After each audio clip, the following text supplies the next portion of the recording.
Facebook. Hey les filles, comment vous allez en ce mercredi? C'est super pluvieux ici, on rentre de forêt. J'ai emmené mes deux petites, 4 ans et 3 ans, en forêt. Il pleut vachement, ça s'est pas arrêté. Et là, on voit une grande évolution. C'est qu'il y a encore quelques temps, c'est qu'il y a encore quelques années en arrière, je ne serais jamais sortie par ce temps avec mes 2 enfants ou mes 3 enfants à la fois, alors qu'il pleut, qu'il fait gris, qu'il y a du vent. Donc, il y a une évolution en fait. Au lieu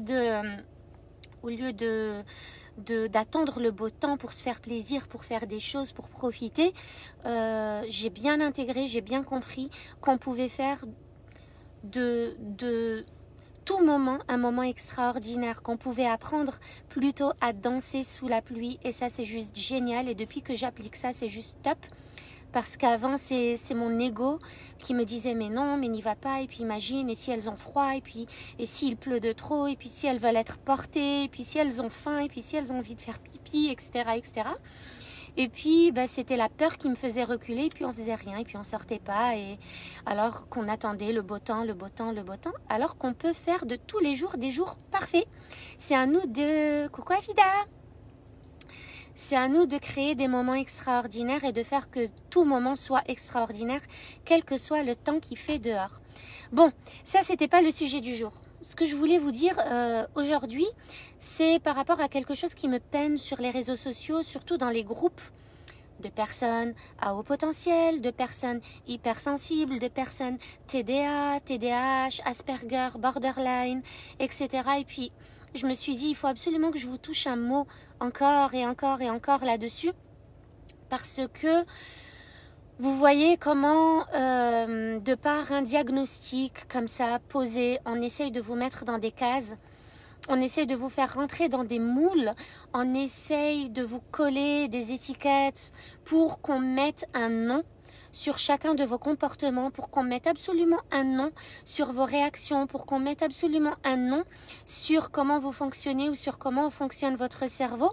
Sauf que le problème, c'est que mine de rien, une fois que vous êtes dans cette situation où on vous a collé une étiquette, par exemple, vous êtes hypersensible, du moment qu'on vous colle une étiquette comme ça, vous allez essayer de justifier tous vos comportements via cette hypersensibilité. Donc moi, ce qui me peine, c'est que quand je vois sur les réseaux sociaux des commentaires du type « Bah oui, j'ai réagi comme ça parce que je suis hypersensible, c'est comme ça, j'y peux rien, c'est mon fonctionnement. » Ou alors « Bah oui, je me suis comportée comme ça parce que je suis à haut potentiel et puis c'est normal, c'est bien connu, je suis condamnée à avoir un cerveau envahissant, etc. » Ou mon fils a fait ceci et cela et c'est parce qu'il est hyperactif, il a été diagnostiqué TDA ou TDAH.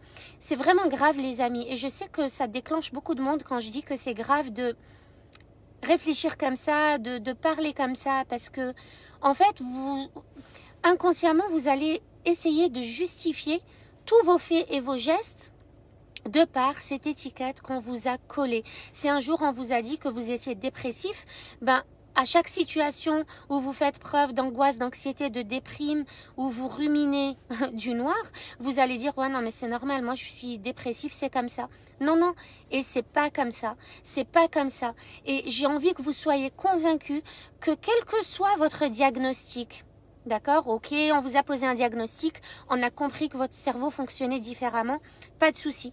Mais en fait, quel que soit votre diagnostic, il y a de la lumière là, voilà. Quel que soit votre diagnostic, c'est vous qui avez le pouvoir de décider de quelle identité vous voulez avoir. On vous a posé un diagnostic, vous avez compris votre fonctionnement, vous avez peut-être vu des psychologues, vous avez peut-être vu des professionnels de la santé, vous avez recherché, vous avez compris votre fonctionnement, mais ça ne veut pas dire l'erreur qu'on fait, c'est que lorsqu'on nous dit votre cerveau fonctionne comme ça, l'erreur qu'on fait, c'est qu'on croit qu'on est condamné à continuer à fonctionner comme ça parce que notre cerveau est comme ça. Mais en fait, ce que vous comprenez pas, c'est que ce que j'aimerais que vous compreniez, c'est que le cerveau, il est flexible. Le cerveau, il est malléable.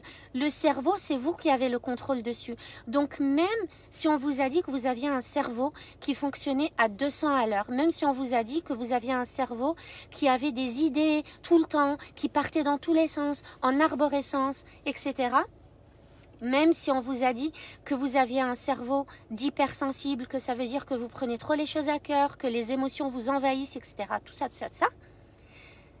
c'est le cas, c'est le diagnostic. Ça a sûrement été vérifié, j'espère, par IRM ou par quelque chose de concret, mais ça ne veut pas dire que vous êtes condamné à subir toutes les souffrances liées à ce cerveau-là. Ça ne veut pas dire que vous êtes condamné à vous emprisonner dans cette étiquette-là. Ça ne veut pas dire que vous êtes condamné à subir ces caractéristiques, les caractéristiques de cette étiquette, de ce cerveau-là. Donc, quel que soit votre diagnostic, TDA, hyperactif, TDA plus hyperactivité, borderline, Asperger, peu importe en fait, on s'en fiche. Ce que j'aimerais que vous reteniez, c'est que avant d'avoir recours à des médicaments, cherchez d'abord à comprendre qu'est-ce que vous pouvez faire vous pour agir sur votre cerveau. Et ce qui déclenche les gens quand je commente sur Facebook, pourtant je commente pas beaucoup, mais des fois je me dis, mais si je sais quelque chose, si je sais que ça peut aider, si je sais qu'il y a des solutions, c'est mon devoir de prévenir les gens qu'il y a des solutions, et je le fais toujours dans l'amour et la bienveillance. Sauf que les personnes qui sont en souffrance à cause de ces étiquettes qu'on leur a collées, ne sont pas prêtes à entendre qu'elles ont le pouvoir de changer les choses. Elles ne sont pas prêtes à entendre qu'elles sont responsables de la vie qu'elles veulent mener. Elles ne sont pas prêtes à entendre qu'en fait, elles sont dans la souffrance pour pas grand-chose, parce qu'il y a des alternatives et il y a vraiment des solutions. Elles sont pas prêtes à entendre ça. Et c'est normal, et du coup, ça les fait culpabiliser. Donc, en fait, pour changer votre vie, pour changer ce que vous vivez là actuellement et qui vous est désagréable, vous avez besoin d'être prête à entendre que le changement est possible. Tant que vous restez fermé à cette idée et que vous restez dans votre ego et que vous vous dites mais pour qui elle se prend celle-là, elle n'a pas vécu ces choses-là, déjà de 1, si je les ai vécues, de 2, si je les ai transformées, donc, et de 3, j'aide d'autres personnes à transformer ces choses-là, parce que toutes les personnes que j'accompagne, essentiellement, quasiment toutes, c'est des personnes qui ont ce genre d'étiquette-là.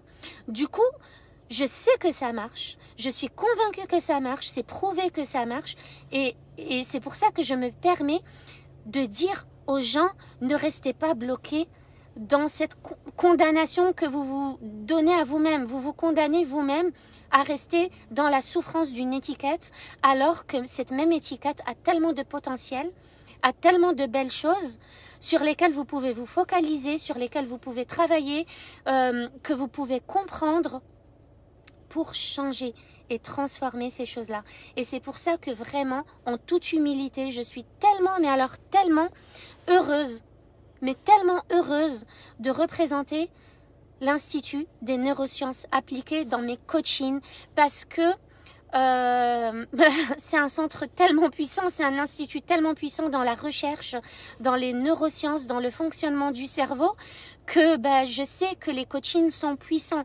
Et du coup, je suis heureuse d'avoir accès à ces informations-là sur comment changer un cerveau, tout simplement, comment changer nos perceptions, comment influer sur notre motivation, comment gérer nos émotions, comment gérer tout ça, comment gérer ce mental envahissant.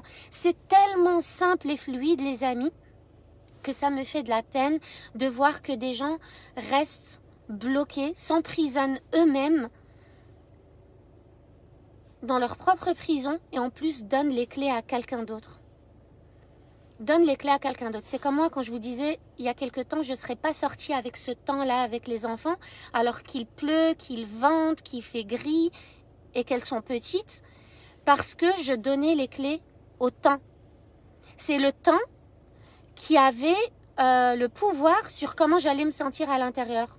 Je laissais le temps décider de si je me sentais bien ou pas bien. Et non, C'est moi, je me sens bien. Je me sens bien qu'il pleuve, qu'il vente, qu'il neige, qu'il y ait de la boue, que voilà, je me sens bien. Je me sens bien, du coup, c'est plus le temps qui va changer quelque chose pour moi, en fait. C'est moi qui change quelque chose pour moi. Et ben, dans votre vie, là, tout le temps, ben, c'est pareil. Ces caractéristiques-là, de TDA, de je sais pas, tout ça. On va tout prendre et les mettre dans une même case, justement. Tout ça, c'est pas ça qui va faire que vous devez vous sentir bien ou pas bien. C'est comme les personnes qui décident si elles vont passer une bonne journée ou non grâce à leur horoscope. Mais les filles, c'est pas possible de laisser votre bonheur entre les mains d'un horoscope, d'un magazine. C'est pas possible de laisser votre bonheur entre les mains d'une étiquette. C'est pas possible. Et ces étiquettes, même si on vous parle que des inconvénients, elles ont toutes un potentiel de dingue. Même quand votre enfant est hyperactif, et ben avec cette hyperactivité, il peut faire des ravages. Il peut faire des trucs géniaux dans le monde. Il faut arrêter de dire d'ailleurs devant les enfants, ah mais oui, mais lui il est timide. Il est comme ça, il est timide. Ah mais elle est asociale, c'est normal, elle va pas vers les autres, elle a peur de la foule parce qu'elle est borderline. Coucou Elodie, coucou Soumia, coucou Marine. Faut arrêter de dire lui il est comme ça parce qu'il est comme ça. Vous voyez, parce que plus vous dites lui il est comme ça parce qu'il est comme ça, plus vous vous créez une identité ou vous créez une identité à l'autre, à votre enfant en l'occurrence. Et plus vous lui créez une identité, plus inconsciemment son cerveau va lui faire adopter le comportement de cette identité. Du coup, quand vous dites je suis comme ça, vous devenez cette personne-là. Tout ce qui vient derrière le verbe être, l'auxiliaire être, vous le devenez. Si vous dites je suis timide, je suis quelqu'un de timide, vous adoptez le comportement du timide. Du coup, inconsciemment, vous venez vous prouver que vous êtes timide. Quand vous venez vous prouver que vous êtes timide, votre cerveau dit « Ah ben oui, j'avais raison, donc je suis timide, donc je me casse dans cette case à vie, je me le suis prouvé, toutes les situations l'ont prouvé. » Mais c'est ce qu'il faut que vous compreniez, c'est que c'est juste un cercle vicieux auquel c'est à vous de casser la chaîne, le maillon, c'est à vous de casser ça. C'est vous qui décidez, c'est vous qui avez le pouvoir sur vous, personne d'autre. Coucou Wafa. Ça me tient vraiment à cœur. Ça, c'est mon message, les amis, pour vous, parce que pour vous dire que je l'ai vécu et je l'ai changé en moi et j'ai compris, j'ai intégré les choses et maintenant j'aide les autres à le changer. Donc je suis convaincue qu'on a déjà notre puissance intérieure en nous pour décider de la vie qu'on veut mener ou non. On va pas attendre que ce soit les gens qui décident pour nous. On va pas attendre que ce soit le gouvernement qui décide pour nous. On va pas attendre que la Ritaline ou d'autres médicaments de ce type ou tous les trucs de dingue de chimique viennent apaiser notre mental. Vous avez tout le pouvoir possible et le potentiel justement possible en vous pour agir sur vous. Pour agir sur vous. Ce qu'il se passe là-dedans, c'est à vous de décider de ça. Ok, aujourd'hui, vous n'avez pas les outils. Ok, aujourd'hui, vous n'avez pas les connaissances. Aujourd'hui, vous n'avez pas la maîtrise du truc. Aujourd'hui, vous ne passez pas à l'action, vous n'êtes pas régulier, vous n'êtes pas constant là-dedans, dans ce changement-là. Mais il faut bien comprendre que c'est faisable. Je veux que vous soyez confiante et convaincue par rapport à ça. Parce que pour faire quelque chose, il faut d'abord s'en sentir capable. J'ai ma pitchounette qui est en train de se réveiller. Oh. Voilà, moi ça c'était mon message pour vous. Aujourd'hui, vraiment les étiquettes, c'est vous qui pouvez agir dessus. Je vais vous laisser parce que la louloute qui s'était endormie dans la voiture est en train de se réveiller tout doucement. Oh, ma pitchounette. Ok les amis, j'espère que le message est passé. Cette histoire d'identité est vraiment essentielle. Cette histoire d'étiquette, c'est vraiment la base. Je vous dis, si je pouvais écrire un livre rien que sur ça, je le ferais. Parce que c'est vraiment la base. C'est la base. C'est ce que vous croyez que vous êtes, eh ben vous le devenez. Et vous l'êtes. Vous voyez, si vous croyez que vous êtes quelqu'un d'agressif, de colérique, vous allez toujours adopter des comportements comme ça et puis vous allez toujours vous attirer des événements qui vont faire sortir votre agressivité, votre colère. Et du coup, ça va venir vous prouver que vous avez raison de penser que vous étiez ça et que vous êtes réellement ça. Et vous vous condamnez à ça. Mais ce message, je le transmets surtout aux personnes à haut potentiel, aux personnes TDA, aux personnes en souffrance qui pensent qu'elles sont comme ça et que rien ne pourra jamais changer. Voilà, je vous embrasse. Je vous dis à très vite. Bye bye. Bon mercredi!